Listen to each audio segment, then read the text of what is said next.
బంధువులే భూరాబంధులు. తండ్రి మాటను కాదని సోదరి కుటుంబంపై కక్ష సాధింపు.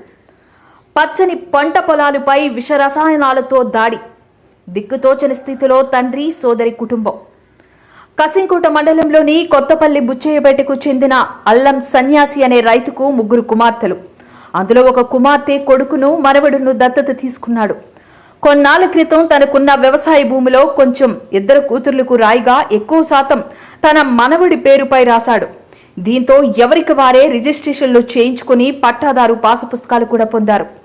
అనంతరం కొద్ది రోజులు గడిచిన తర్వాత దురాలోచన కలిగిన 2 కుమార్తెలు తండ్రితో గొడవకు దిగి 3కి ఆ భూమిని సమానంగా పంచాలి, కానీ మా 2కి ఎందుకు తక్కువ ఇచ్చావు అంటూ నిలదీశారు.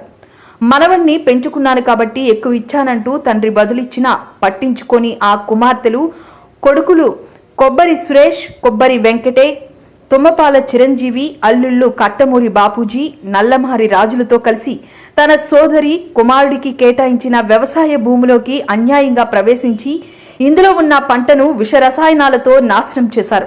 ఇదెక్కడే అన్యాయం అంటూ నిలదీసిన తమ తండ్రిని, సోదరిని, సోదరి కుమారుడిపై కూడా దౌర్జన్యానికి దిగుతున్న సంఘటన కసింకోట మండలం కొత్తపల్లి బుచ్చయ్యపేటలో చోటు చేసుకుంది. బంధువులే భూరాబంధులై కన్న తండ్రిని, తోడబుట్టిన సోదరిని, ఆమె కుమారుడిపై అమానుషంగా ప్రవర్తిస్తున్న వైను ఇప్పుడు జిల్లాలో ప్రకంపనలు సృష్టిస్తుంది. తీసుకొచ్చారు, మేము వాళ్ళకి సపోర్టెడ్ గా వచ్చాం.